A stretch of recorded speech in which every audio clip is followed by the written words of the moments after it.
Carlos Requena es licenciado en Derecho por la Universidad Panamericana y es socio del despacho Requena Abogados, dedicado a la asesoría y litigio en materia penal. De igual forma, es profesor de Derecho Penal, Teoría del Delito, Delitos en particular y Política Criminal, y ha impartido cursos en el Instituto Nacional de Ciencias Penales y el Centro Internacional de Estudios Superiores, AC. Es miembro de la Comisión de Derecho Penal de la Barra Mexicana, Colegio de Abogados de México, AC, y es también autor de diversos libros y artículos sobre derecho penal y política criminal, publicados en revistas especializadas. Por favor, recibamos con un fuerte aplauso a Carlos Requena.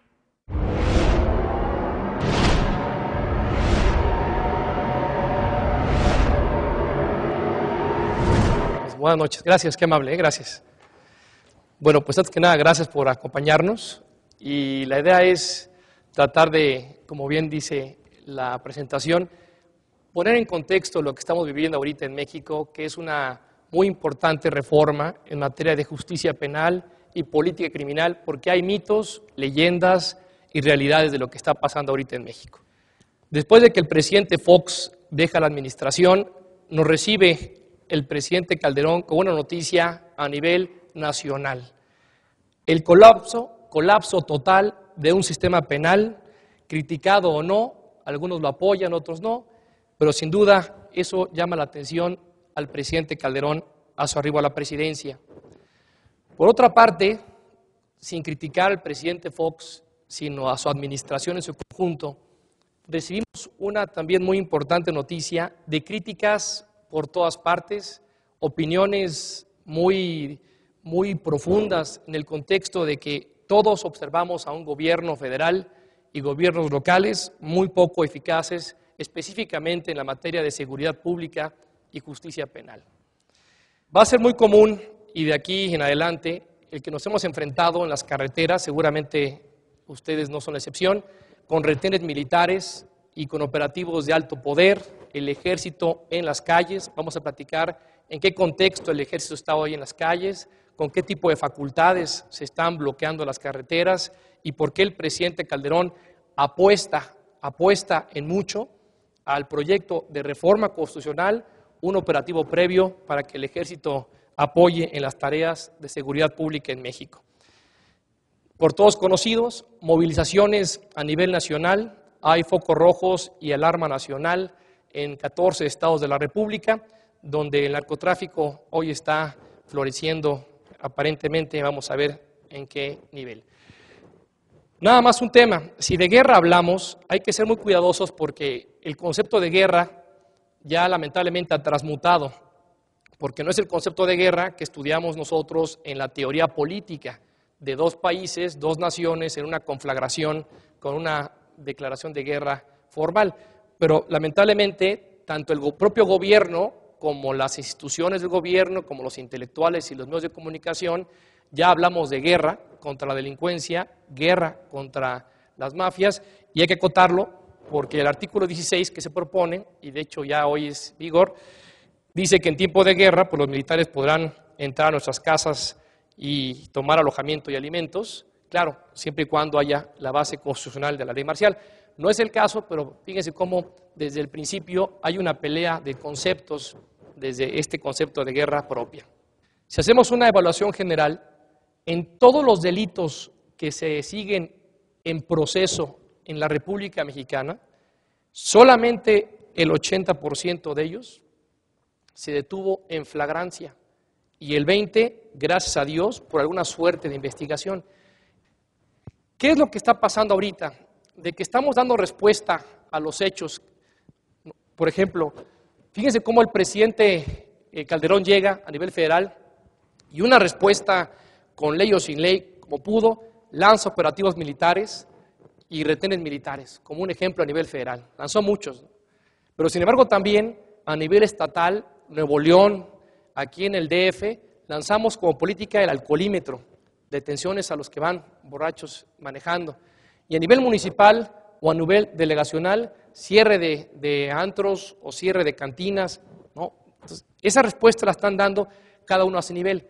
La reforma lo que pretende es tratar de alinear un poco todas estas respuestas dependiendo los ámbitos. Y es una explicación que nos podemos adaptar a México, claro, con sus diferencias. Claras diferencias. No somos Colombia, pero vamos a ver, dice ella. Cuando murió Pablo Escobar, recordarán que lo agarraron en el techo de, que hasta creo que era diputado, creo que Pablo Escobar en ese momento. Dice que se provocaron, él provocó miles de muertes, y habla de miles de muertes. Él en Colombia, en la guerrilla, mandó estallar carros bomba. Recuerden que Pablo Escobar mandaba a los perros con bombas a los centros comerciales y explotaba el perro a la mitad del centro comercial, aviones, y tuvo el prestigio de matar a 4 candidatos a la presidencia de Colombia. O sea que no se dice fácil. Sin embargo, ¿qué dice ella? Cuando Pablo Escobar empieza realmente a ser perseguido por el Estado y empiezan a desmantelar sus redes de corrupción, de narcotráfico, es cuando él más débil se empezó a sentir. Y cuando fue más vulnerable Pablo Escobar, fue como él empezó como estrategia vengativa a ser más violento. Y cuando sus recursos económicos empezaron a descender, es cuando él mandó a más sicarios y a más matones a las calles. ¿Por qué? Porque el costo de la guerra es altísimo. El costo de una guerra es altísimo y no hay droga que alcance. Hay que pagarle a militares, a políticos, hay que pagarle a espías, a periodistas. Entonces la nómina que equivale a una gigantesca corporación de la mafia, cuando se le acercó a Pablo Escobar, se empezó él a meter en problemas. Y sencillamente, ¿qué fue lo que pasó? De que cuando sus recursos escasearon, ¿verdad?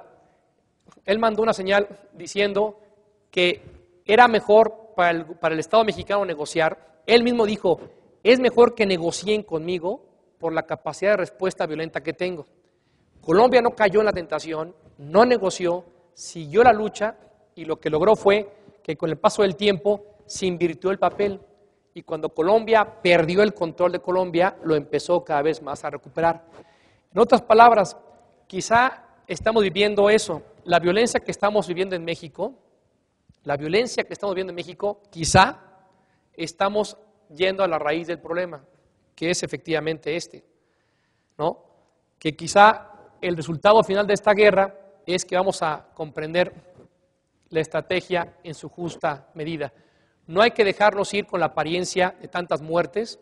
Quizá estas muertes y tantas muertes son sinónimo de que estamos ganando la guerra y pues acabamos con una autocrítica de nuestra propia incompetencia como sistema, como gobierno, con la frase de la escuela alemana, que nos gusta mucho aquí ya en la Panamericana, diciendo que solamente quien conoce el derecho vigente, pero el derecho en su conjunto, solamente quien tiene una visión global del derecho, solamente quien conoce la real estructura política del país, lo que realmente implica nuestras instituciones, y solamente quien puede comprender la realidad social, la realidad de lo que está pasando y su relación, podrá atreverse a mostrar el camino para la futura legislación.